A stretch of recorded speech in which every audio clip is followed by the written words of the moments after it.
And in this particular session, we're going to be looking at policy approaches. So we've had already a number of suggestions about policy and how policy can help. We've also seen a little bit how policy can get in the way. But the idea here is to look at some of these policy interactions and how we can use those approaches to address some of these issues. So first on the list is looking at how the public and private partnerships may be a way to deal with some of these energy, water sustainability or planning processes, both planning for the research and planning for implementation. So with that, Mike Hightower from Sandia is going to give us a talk.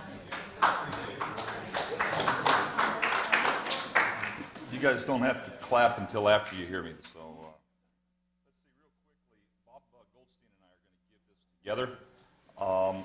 I'm already in a little bit of trouble because one of the things that we did on the road mapping activities for energy and water is DOE said, we don't want you talking about policy and issues, and here they got us leading off a policy session. So, Marcia, if you're here, don't go back. Wasn't my idea, it was Arturo's idea. So, what I really wanted to do, you've heard from others about energy water issues. I wanted to spend just a few minutes setting a stage of some activities that we've done in support of DOE, Sandia, in conjunction with EPRI and other national laboratories around the energy water issues, and mention some of that work, what has driven us into some of the road mapping activities, where you can get some of the information on background material. And then I'll hand it over to Bob to talk about some of the activities associated with partnerships. We've already heard a lot about water treatment and energy use. One of the things that came out of the road mapping activities was this issue around integrated resources management, how difficult that is, and how that needs to be a cornerstone of issues around energy and water, and to address both energy and water efficiency. So that's what we're going to talk about predominantly today. So quickly, water is a shared resource. It's important. Energy and water are both increasing and are interrelated. I think you've heard that by most of the speakers for the last 2 days. And water resource management requires a broad stakeholder consensus from the environmental community, the agricultural community, all the water use communities, the energy use communities. So energy and water sustainability is going to become a very high priority, and it's going to be difficult to try to pull these disparate groups together and come around and address the energy and water issues. You need water for economic development, you need energy for economic development. Traditionally in this country, we do energy development and water development independently. We really can't do that anymore. So kind of in the past, the way that we managed water was kind of the way that Mark Twain suggested, that whiskey was for drinking and water was for fighting over. So that's one type of management approach. I'm not sure that management approach is where we really need to be. In southwestern U.S., agua es vida is water's life, is kind of the approach that a lot of the acequias and old-time water users have used. They shared the water as a very valuable resource. Native Americans look at their planning on 7 generations. So when we talk about sustainability, a lot of people talk about 50-year water plans or even 100-year water plans.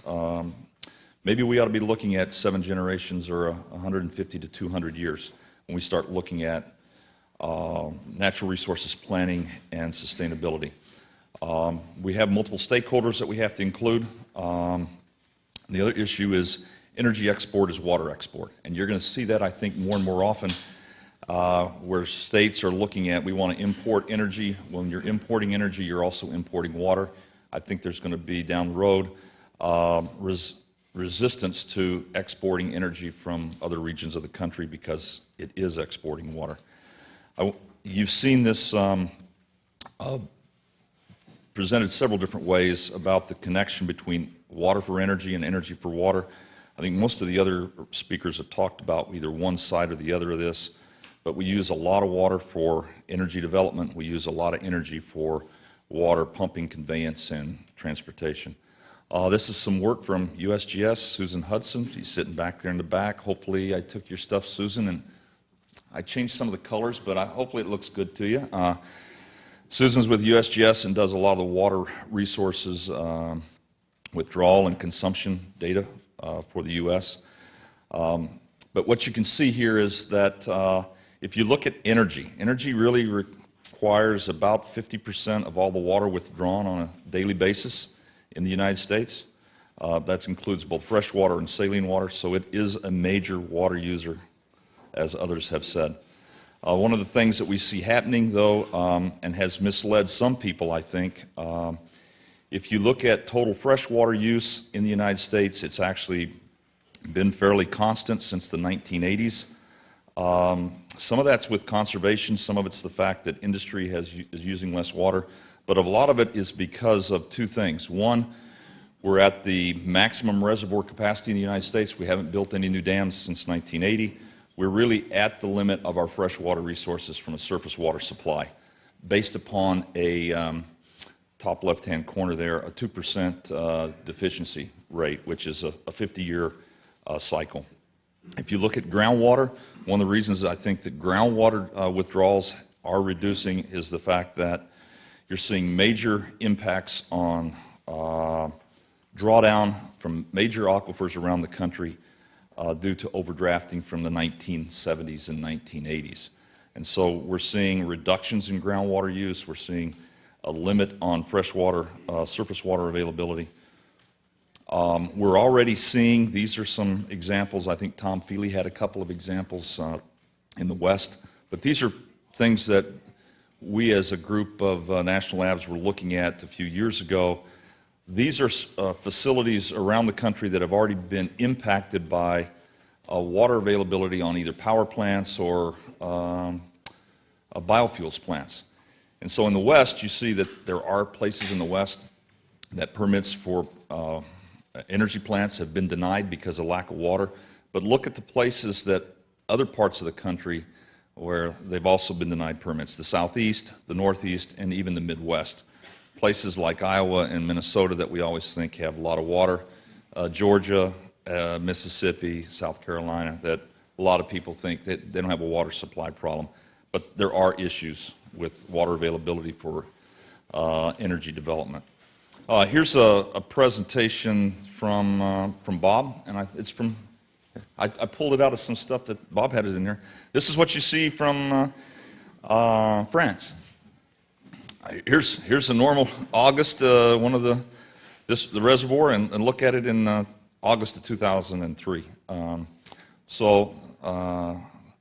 I think here are some things. What we're seeing is this energy and water connection. Maybe we're talking about it in the West. People are beginning to see it in the eastern U.S., but people are also beginning to see it worldwide. So it's an issue that we're going to have to look at worldwide. And one of the things here is I noticed that in France what you did is you shut off transmission to Italy. All right, way to go. No. I'm sure that made them real happy, huh? Yeah. Okay. So I guess California ought to watch out. We'll close off our San Juan jittering station in New Mexico to keep our water too. So, but that's things that they can do. You know, we're susceptible to these imports of energy because an import of energy is an import of water. Okay, this is just an example of the growth. We're looking at a 30% growth by 2025, almost a 50% growth in electric power generation needs by 2030. That is a lot. That's a lot. And if you look at some work that's come from Tom Feely and his groups at NETL, we're looking at tremendous growth in electric power generation needs in the Northwest, the Southwest, and the Southeast. And most of those new plants, as Tom talked about, are looking at evaporative cooling, which is a water consumption. So under the current EIA projections, we're looking at tremendous growth in water-consuming electric power needs in the fast-growing areas of the country. If you look at that, put it together, we're looking at from 1995 through 2035, almost a factor of 3 increase in water consumption. From 1990 for electric power generation, and if you look at water use, water consumption in the transportation fuel sector, looking at traditional refining, new biofuels, and new oil shale, we're looking at a factor of 3 increase in water consumption in the fuels sector. Both of these have a couple of caveats, and let me tell you what they are. In the electric power side, there's no carbon issues associated with these projections. If we look at carbon limits or carbon taxes, on the electric power side, this could go up by a factor of 20 or 30%. If we look at, so that's on the electric power side. On the biofuel side or the transportation fuel side, what's not included in these projections, this is just the water for refining. If we have to go to any type of irrigated agriculture on the biofuel side, we could double or triple just the component portion for biofuels. So that's another 4 to 5 billion gallons of water a day. So these things probably are the minimum that we're looking at. It could be more significant than this. So if you plot those out, taking the trends that I've gotten from the USGS, and you look at the trends that we have in water use that Chris Rayburn talked about, both on desalination and water reuse, what you see is that by 2035, the energy sector will be probably the largest user of water in the United States under current trends. And the other thing that you're going to see here is that energy will become the largest non-ag user, consumer of water. But if you look at what we have, fresh water for non-agricultural consumption, we're going to meet a lot of this emerging demand with desalination and water reuse, which suggests that what we're going to have is significant increases in energy demands, as Chris talked about. So I wanted to mention a couple of things that we have been doing in conjunction with DOE. We have an energy water report to Congress that just came out in January. That was a report that was done in conjunction with the National Energy Technology Laboratory, Sandia, Los Alamos, and EPRI. It is on Sandia website, and it's also on the NETL website. So you can get that report and download it if you want to see the background information on some of these trends and some of the issues. We have also just completed an energy water research and development roadmap. It was coordinated through the national labs, the Utton Center, and EPRI. We had 3 regional workshops. Many people in here attended those workshops. We had almost 500 participants from the needs side to the gaps analysis side and the research side. And we're about to finish up the research roadmap report. All of these results are at www.sandia.gov/energywater. So I have a number of presentations on that on this website, as well as a report to Congress that you can get access to. What came out of those regional road mapping meetings is, I think, what we want to talk about. 3 major elements. I think others have talked about that yesterday. We're looking at many of the regions, and all the regions of the United States, the west, the central portion of the U.S., and the southeast portion of the U.S., all agree that they have current water issues that need to be addressed and managed appropriately. The only part of the country that seemed to not have a problem was the Northeast. Unfortunately, that's where Washington, D.C. sits, so maybe it's not as big of an issue in the Northeast part of the country, but in our regional workshops, what we saw is major concerns over water availability and energy planning in all those regions. These are kind of a summary of the suggestions that they had. 3 major areas: better resources planning and management, improved water and energy use efficiency, and the use of alternative water resources. I think we've hit the bottom 2 through the rest of the presentations that we've had yesterday and today. And so this session is really focused on the better resources planning and management. How do you do that? How do you integrate energy and water resources planning? What are the systems analysis tools you need? What are the decision support tools that you need? What are the infrastructure, regulatory, and policy changes or improvements that you need to look at? And how do you improve the water supply information, water demand information, such that you can make those kinds of decisions? So with that, I'm going to turn it over to Bob, because this session is really set up on addressing that third element, which is how do you integrate resources, how do you work together, how do you cooperate. Part of it is interactions between regulatory agencies, part of it's public-private partnerships, part of it's getting the different organizations within the federal government, the water organizations, the energy organizations, to work together to try to help solve this problem. So, thank you.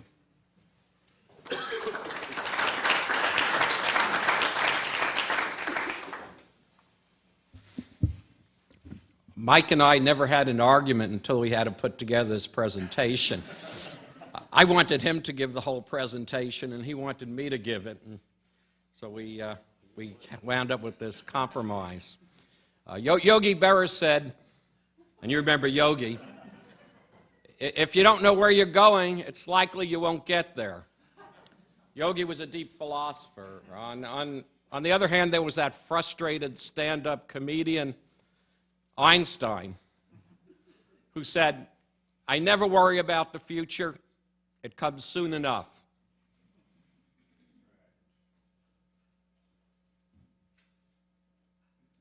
As a researcher, Einstein also said, if I knew what I was doing, they wouldn't call it research.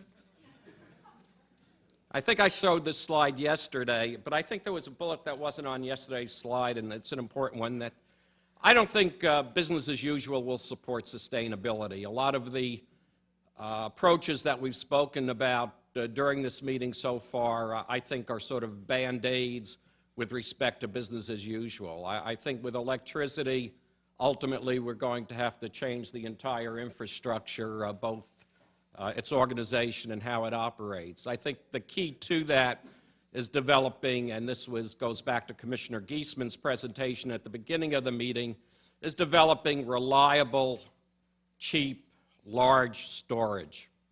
And that remains to be created. Somewhere out there in this world, there's a next Thomas Edison, and he's going to create that. And once that's created, everything's going to change. So I really think that's a major research objective. It's something that our universities, our national laboratories, our federal government agencies should be really focusing on and pushing it. Here's sort of a model research program for the electric power sector. A lot of these things are really short-term oriented. They're not, there's nothing here about creating new storage, and I'll get to that later. So basically, it's engineering economic analysis of various alternatives to both increase water use efficiency and also conservation with respect to generation. Associated with that is improving dry and hybrid cooling, reducing water losses. We've spoken about this all before, Tom and I, using degraded waters. We've heard a lot about this already, and also increasing and building a toolbox of watershed, of water resource management and forecasting tools. I've showed you, EPRI's published a lot on this. I've shown that before. The value of strategic partnerships. One, we're living in a world, and we're living in a world where as a society, we've devalued research. I know I've lived in other worlds. I don't know if I've lived in other worlds. In preceding, in earlier times, I've lived in an...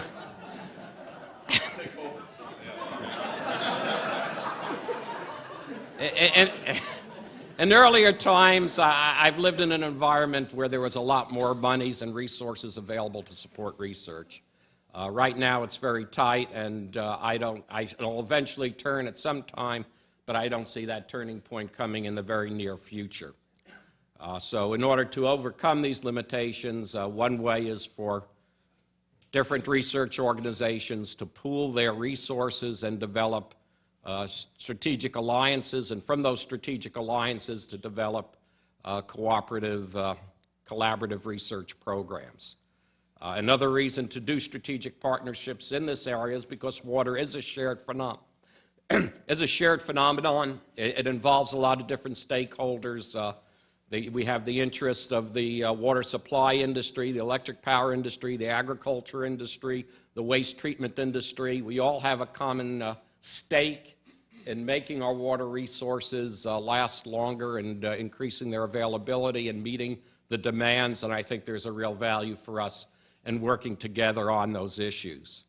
I'm going to get to a slide now which discusses each of these organizations have their various strengths and limitations, and there's a real complementary quality with respect to their strengths, and there's real potential for synergism. So I think through cooperative research, actually, we can do, the whole is greater than the sum of its parts. And in this research, as we've done with the labs and other people, we share the results with all partners. And then we have a list of potential partners. Okay, I haven't made an exhaustive list of each organization's strengths and limitations. This is just for example purposes. National laboratories have just a world-caliber research staff. We've heard from a number of them today at this meeting. These are senior, seasoned investigators. They've all had, they've earned their PhDs, and they've all done a lot of research in the past, and they're just excellent scientists. Where the national laboratories are weak is on technology transfer. Basically, most of their funds come from the Department of Energy. Boy, do they know how to keep the Department of Energy happy. But keeping the Department of Energy happy and working for the Department of Energy is not necessarily the same as working for the water supply sector, for the agricultural sector, for the electric power sector. Government agencies tend to think big, and that's good. They tend to really conceptualize the big problem and realize how it impacts all stakeholders. Their major limitation is that they're heavily politicized, and their ability to act on their understanding of these bigger problems are sometimes compromised by politics. However, to the rest of us, to share their vision is something to be gained. Industry, as we've heard from a number of presentations before, can offer sites where you can test new technologies, new strategies in a real-world situation, working with a real sewage treatment plant, working with a real electric power plant. You can take these technologies out to the field. The weakness of industry is they tend to think short-term. They tend to think about, what's the most important problem that confronts me today, and there's not as much emphasis on strategic thinking about what's the real issue going to be 10 years or 5 years from now. Universities offer long-range vision. You have a lot of students. Most of them are young. They have the whole world ahead of them. They have multiple decades in which to live their lives, and they tend to think long-term, as do their professors, I think, as a result of the interaction largely with the students, and also they're very bright people as well, both the students and the professors. Again, the universities are weak on technology transfer. They're not used to dealing with industry, and and that's something, it's just a weakness. Industrial research organizations, and I include here not only organizations like EPRI, but AWW, ARF, and WERF, et cetera, they tend to be strong on technology transfer. So they complement those other organizations like the government, the universities, and the national labs who are weaker on technology transfer. But the weakness of the industrial organizations is that they're highly influenced by the industry that they work for, and then so their vision also tends to be highly short-term. I mean, they enjoy, and then it's great. I mean, personally speaking, what I love about working with the national labs is because they stimulate me, because from them I get this long-range vision, whereas when I work with my own members, of course, they're always pushing their short-term problems on me. Not to say that those short-term problems aren't real, not to say that it isn't our duty to help them solve that, but there's a need to look at more strategic issues as well. So strengths and weaknesses complement one another. EPRI's worked in this area with a lot of different partners, and they've all been extremely enjoyable. They've been profitable to EPRI, and they've been profitable to EPRI's members as well. And I can say that because I represent EPRI. I would hope that for our partners, there was also an equal profitability through their interaction with us. We've worked with the National Energy Laboratory Nexus program. We've worked very well and very profitably with the California Energy Commission peer program. The Sandia program, I think, was precedent setting that we initially did with LANL, PNM, and then, as I said before, Sandia, Nettle, and UNM also joined in. The Western Energy what we've done here with this whole meeting today is a result of a collaboration with, between EPRI, or amongst EPRI, Southern California Edison, and the University of California. And I think it would not have come about without all three partners, I think, contributed, and I don't think that this meeting would have come about, nor the amazing, if you've seen it, the poster session that was done by the students, Arturo and Bob's students. I just think that where they looked at various future, they projected what would be the water impact for the electric power industry of future energy scenarios. I thought that was an amazing piece of work. I think that's peer publishable. I hope that Arturo and the students do, and Bob develop a paper for publication on that. And it's again, it was the interaction between the three. PNM, Public Service New Mexico, has been so impressed with what the developments here have been that they've given me some money to try to establish a similar program in New Mexico and link that program with the program in the University of California, so that hopefully then we'll even have more synergism, having the students and people from New Mexico interact with the people in California. And as we know, the people in New Mexico and the people in California are already interchanging energy, or not interchanging, but New Mexico is shipping energy to California. And actually, of course, that energy is consuming water, so basically they're shipping virtual water to California as well. And I think California has to be concerned not only what happens within California, because as Commissioner Giesman pointed out, 25% of the electricity that we use in California comes from other Western states.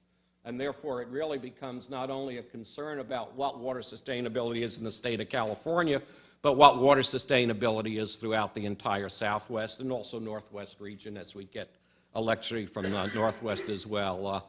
I guess Denis and I have a mutual admiration society. Our interaction with Electricity de France has been extremely profitable and valuable to us. We rediscovered the ammonia binary cycle, which we had totally forgotten, and I think that's a promising research direction to take. So that concludes my remarks, and give all the hard questions here to Mike.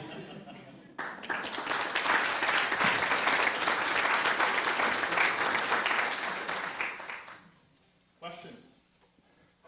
Yes. Mike, did I hear, Pierce Swan there, Mike, did I hear you say that the consumptive use of electric utilities was going to exceed ag, or was the first use was going to exceed ag? I think what I said was, Let me rephrase the question. So the question is whether the consumptive use of ag is going to be exceeded by the industrial use.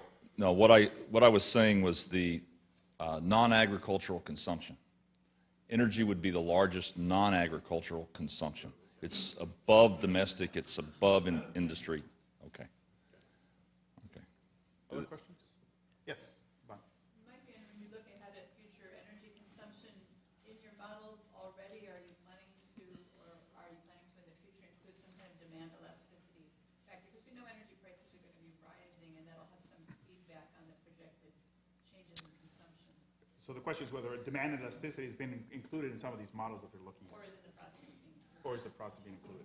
As of right now, we're having to use the EIA data, and so whatever's in the EIA is using, that's what we're using. We can't really add to that or take away from that, or it'll look like two different analyses that aren't comparable. So what we've done is, and I think Tom's done that, we've got to take what the EIA is kind of projecting and take business as usual or some slight variations and make some suggestions as what may occur to 2035 to try to give an example. I mean, so we have not included detailed economics as such. And Tom, maybe you can address that too. I would just say if you go to the EIA website, DOE.EIA, they give a good explanation about how they do the projections on energy demand. So the comment was go to the EIA website to get information about how they do the projections of demand. So I guess one of the deals is, so we know all the aliens landed in Roswell, but now we know what happened to them. They migrated to Palo Alto and are working for EPRI, huh? Is that the deal? All right, well. Yeah. There was a question raised before about the nationally power plants withdraw about 40% of the total, account for about 40% of total freshwater withdrawals. And there was a question about why this differs so much from state to state, because the states that have agriculture, irrigation, agriculture, of course, then have tremendous amount of irrigation withdrawals, and so the percentages are smaller for those states. But the percentage, the relative withdrawal doesn't necessarily represent the absolute withdrawal. So remember, it's where you don't have agriculture, then the percentage of the power industry looks very large. Where you do have agriculture that's using irrigation, then the withdrawal shrinks. Also in the West, you have a lot of wet cooling towers. In the East, you still have a lot of once-through cooling, so that also changes the withdrawals between the East and the West. And could I say one word about economics? Sure. Okay. Economic models don't predict the future very well. Economists can't produce what the price of gasoline will be 2 months into the future. The reason why economic models don't work, you'll like this, I agree with you. As a physicist, I never thought I would agree with a chemist, but clearly we both share the same opinions about economics. Economics is not an independent discipline. There are no absolute truths in economics. Economics is not it's not a study of a natural system. Economics is derivative from whatever social system exists. And therefore, it's a social system that decides the economics. Economics is a subdiscipline of sociology. And what determines... It's true. And what determines the future is social behavior and social processes. And if you want to understand where the future will be, you really would do better to look at the sociology than the economics, because the sociology redefines the economics all the time. I mean, pick up the tax laws. I mean, you have 2,000, 3,000 pages of simply arbitrary rules. All right, so Bob got his word about economics. Be careful with this. All right, so moving right along after that comment. Thank you very much for the presentation. So next we have John Wolf from Libnotech, and he's going to be talking about electric power and water resource sustainability. John? Thanks, Arturo. Tough to follow that. Okay, I'm out from Ann Arbor, Michigan for the weekend. State that has a lot of water and not much population growth. In fact, it's declining. And was surprised to see a slide by our second speaker yesterday that made it look like we'd all be moving out here by 2030, followed by the population of Massachusetts by 2050. So you could pick worse places. It doesn't make much sense from a water point of view. But okay, I want to. It's nice the way the talks fit together in this session. There's a lot of very useful overlap, and I'm going to be able to pick up on a lot of themes that you heard, especially from Tom Feely yesterday and from Bob Goldstein, on technologies that can help conserve power, conserve water in the electric power industry. So an outline of what I want to talk about. I'll briefly talk about sustainability. You know, I've talked at a number of conferences like this, and it's almost never defined. Everyone knows what they think sustainability is, and they move on and talk about their topic. But I think it's good to establish a kind of conceptual baseline of what you're trying to accomplish with sustainability. And then talk about a telephone survey that I did with EPRI members, EPRI decision makers, about water sustainability issues, to see which were of most importance to them in their business. And based on that survey and some economic calculations, proposed research program for the power industry, and some, I'll say, order of magnitude estimated benefits in terms of cost savings. So here's a widely accepted definition of sustainability: the ability to meet needs and aspirations of the present without compromising the ability to meet those of the future. And we can think either in terms of our needs and aspirations for a healthy ecosystem, either just to know it's there, or to benefit from the services that it provides for consumers and industry, and also our needs and aspirations for our standard of living, to light our homes and use our computers and heat our houses, to be able to do all those things in the future and not to do so much of them today that we sacrifice the ability to do them in the future. To accomplish those things, we need two kinds of capital. And I think to get right to the point here, there's one kind that we can expand and one kind that we can't. That man-made capital, power plants or other productive capital, we can build. And natural capital, especially water, is limited. So to meet our needs for services provided by those resources and to know that it's there, it needs to be stable and resilient. And so there's some familiar rules for how to preserve our natural capital, and especially in terms of groundwater, we're all familiar with the rule that extraction rates must be less than recharge rates for that resource to be there in the future. And similarly, in terms of using your natural capital to break down wastes, which we do, the waste loads that we provide must be less than the assimilation capacities of our natural capital. I guess in the context of a talk that we heard yesterday, we really need to increase the productivity of our natural capital the way we've increased the productivity of labor, with both with capital deepening and with technological improvements.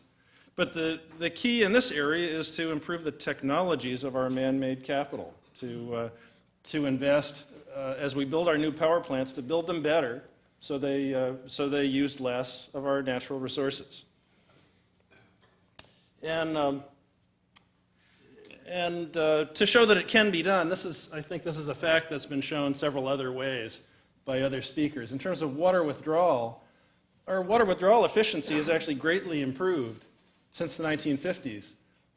This is primarily due to our investment in cooling towers rather than using once-through cooling, but the number of gallons we use per megawatt hour is down by about 2/3 since the 1950s.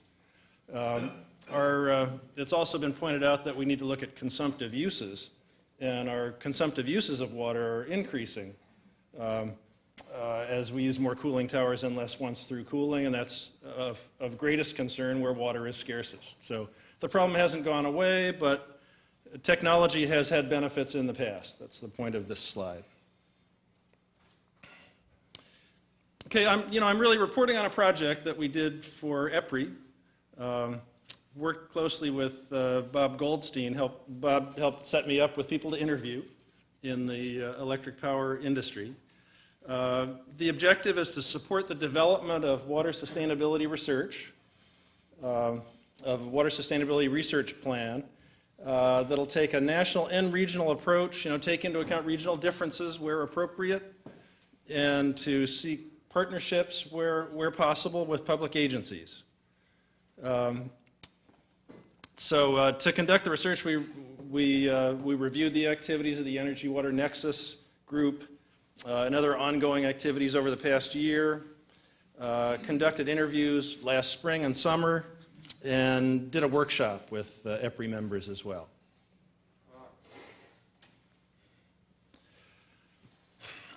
So I conducted these interviews, and I'd say there were about 15 of them with with people around the country facing different circumstances in different regions, and tried to start out asking fairly open-ended questions about water sustainability, really not knowing exactly where things would be going. You know, asked about water quality and thermal discharge issues, as well as water supply issues.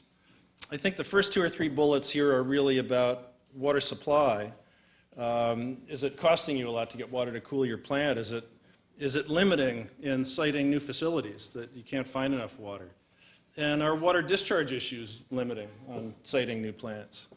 Do you know how much water you have and how much you'll have in the future? Are your regional planning tools sufficient for planning in the short term or the long term?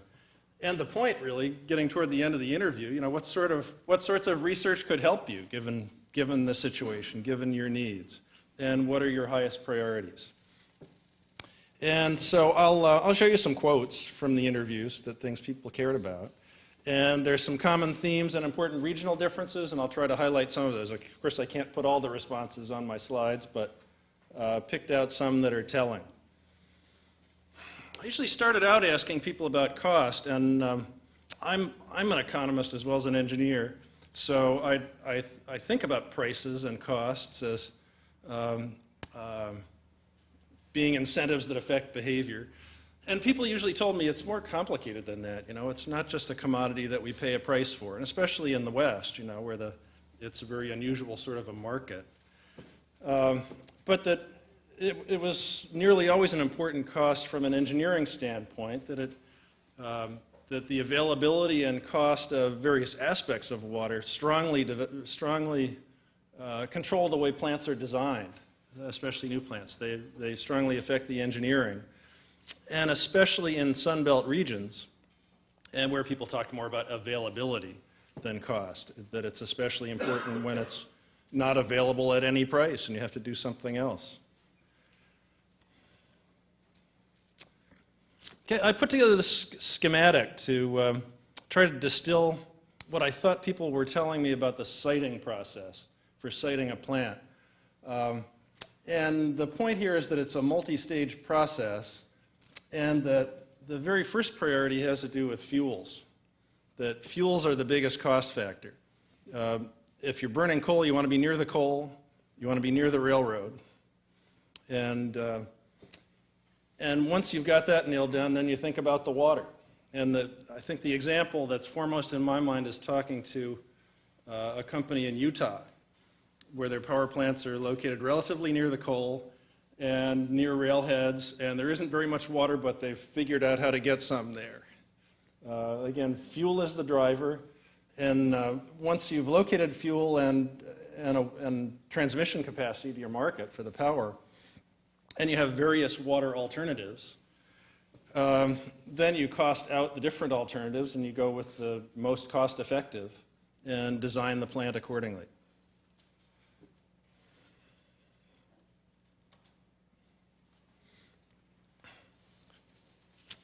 And for that reason, since in regions like the Southwest and Sunbelt regions, they need power, they have coal, they need to find ways to cool. There was especially strong interest in dry and hybrid cooling in the desert Southwest. And whereas in other regions like the Great Lakes states, where I come from, here's one interviewee who told me he wouldn't go to dry cooling unless he had to, because of the cost and the lower efficiency of air cooling. So I've worked up a couple of slides on the economics of dry versus wet cooling to try to distill what people were telling me about it. And the numbers here, the relationships, are really distilled from a report that was done by John Malbesh for EPRI. And the way that was done, prototype designs were done for 6 or 8 different regions for dry and wet-cooled coal-burning power plants. And the annualized cost of cooling water was related for both dry and wet technologies to the cost of water as expressed in dollars per 1,000 gallons. So what the graph shows, the red curve shows that for wet cooling, the more costly the water, the more costly the cooling. and the cost of dry cooling and millions of dollars per year is independent of the cost of water. And this is an example that was done for cooling in El Paso, which of course is a hot climate. There's a sort of break-even cost for dry cooling, that if the cost of water is more than $3 a 1,000 gallons, that dry cooling becomes cost-effective. And if they could obtain water at less than $3 a 1,000 gallons, that wet cooling would be more cost-effective. There's a lot of regional variation in the cost of water. We heard in an earlier talk today that the average national cost was $2 per 1,000 gallons. So in most locations, wet cooling would be the technology of choice.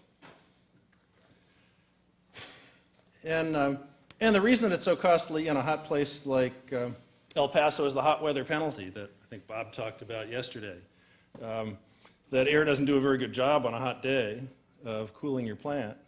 And that's when you need it the most, and you end up buying a lot of power from other facilities to power your air conditioners. So to try to estimate what would be the value of overcoming the hot water penalty, I took a look at the estimates that John Malbash had put together for a cooler climate for Portland, Oregon, where the cooling cost in millions of dollars per year was only $6.5 million rather than $8 million. And if you could improve the technology, operating in a place like El Paso, to cool as cheaply as you could in Portland, you'd save about $1.5 million per year. So it's an envelope, but it's an estimate of the largest potential value for an excuse me, for an individual plant of overcoming the dry weather penalty that we currently have with this technology. And compared to total operating costs, you could save about 1% of operating costs. So that would increase your net profit margin in this business by about 1 percentage point, which is something. Really? Okay, the cost of water. I showed how the choice of technology depends on the cost of water. And this is an illustrative example, but I wanted to break out the components of water cost to give you a feel for where it comes from. Really, the cost of water is the cost to acquire it, to deliver it, and to treat it so it's suitable for a cooling tower.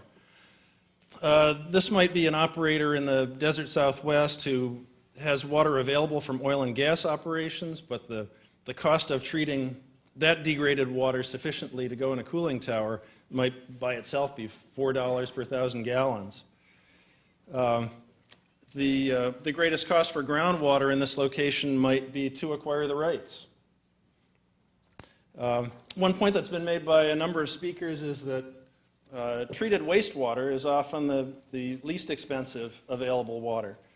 And it's because it's already been highly treated, so the remaining treatment that's needed is often relatively inexpensive.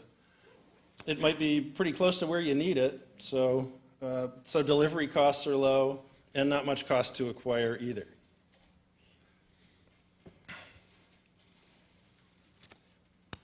I saw that my time's running low, so I'll move right along here. But there was a lot of interest in the survey in reducing the cost of treatment and the use of degraded waters, even in the Midwest and the Southeast.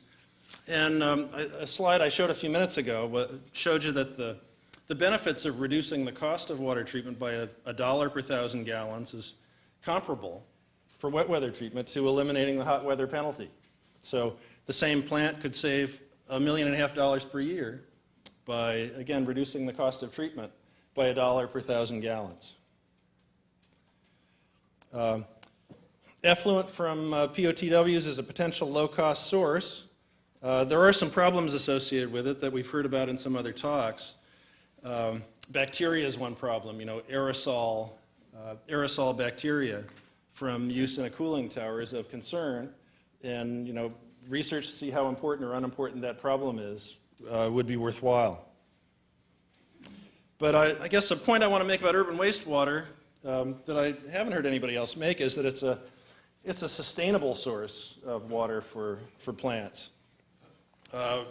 What I've done on this slide is look at growing populations in urban areas and multiply the amount of sewage generated per capita by estimates of population growth, and compare that to water needs per megawatt for capacity that's thought to be needed, and you come out with about the same number. That if you assume that cities will find water for water supply that'll turn into wastewater, it'll be located in roughly the same places that it's needed for power generation. And so it's not only a low-cost source of water, but sustainable as well.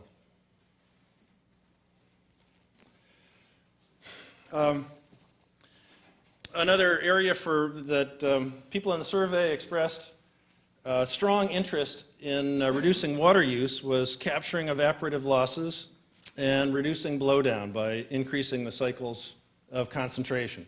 Got some slides here where folks in the Southwest and even in the Great Lakes states expressed interest in these technologies. It's worthwhile to look at the potential magnitudes of savings, just based on the amount of water that's used for each of these purposes.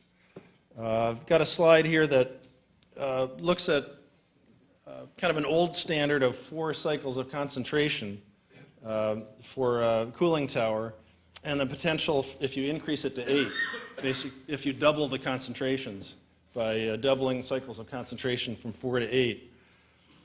And you could reduce blowdown losses by about 90 gallons per megawatt hour.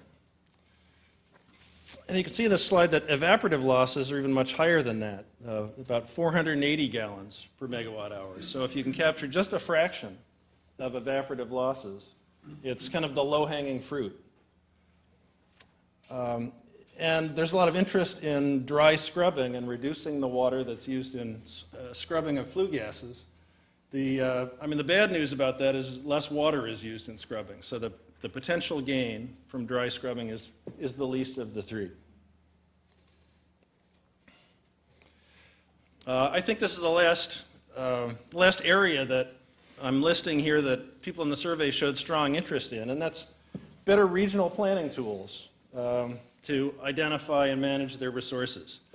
And of various kinds, planning of groundwater resources, better decision tools to know about, and we heard a talk about this morning, about better forecasts of flow for hydro plants. And even in the Great Lakes, there's a lot of interest in predictions of fluctuations of Great Lakes water levels, and better tools for understanding those would be of value to power companies. So what comes out of this is 5 proposed research topics, and Bob showed you this on a slide too. And so let me move along and show where this goes. I told you I produced order of magnitude estimates of the benefits of pursuing this research. And so let me build this up from a micro scale to a macro scale. For each of the technologies that I talked about a moment ago, I've come up with a ballpark estimate of how much could be saved by reducing water use for a standardized plant, a 350 megawatt plant. For example, I showed you that the maximum value of reducing the hot weather penalty was about $1.5 million. So suppose you reduced it by half. Then the savings would be $750,000. And similar reasonable estimates for the value of capturing evaporation, reducing blowdown, using dry scrubbing, and reducing the cost of degraded waters by $1 per 1,000 gallons. And I want to scale it up nationwide, assuming that these technologies are adopted by a fraction of new plants. So looked at the annual energy outlook by DOE and the forecast of new plants of different types that would be in place between now and 2030. And although this isn't going to happen in California, you can see that the great bulk of new plants that are expected by DOE will be coal-burning plants. So I've assumed that a fraction of all the new coal-burning plants adopt each of these technologies. So let's assume that 10% of the new plants do that are in place by 2010.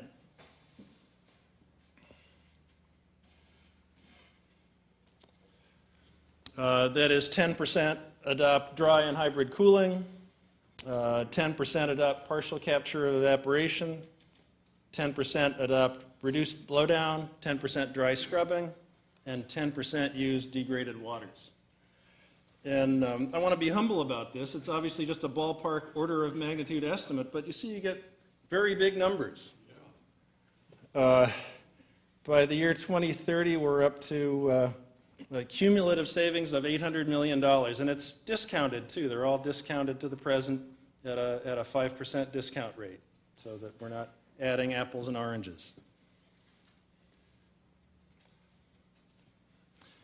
So to summarize all that, I've shown you a number of technologies that strategic planners at power companies have expressed a need for and support for. Each of these technologies could decrease operating costs on the order of 1 to 3%. The potential aggregate savings from water conservation, aggregate nationwide, are very large, on the order of hundreds of millions of dollars. Those are savings that could be offset against research costs and capital investment costs, with the surplus potentially put toward savings for ratepayers. And these are all ways that you can sustain water resources and meet the electric power needs of consumers moving ahead.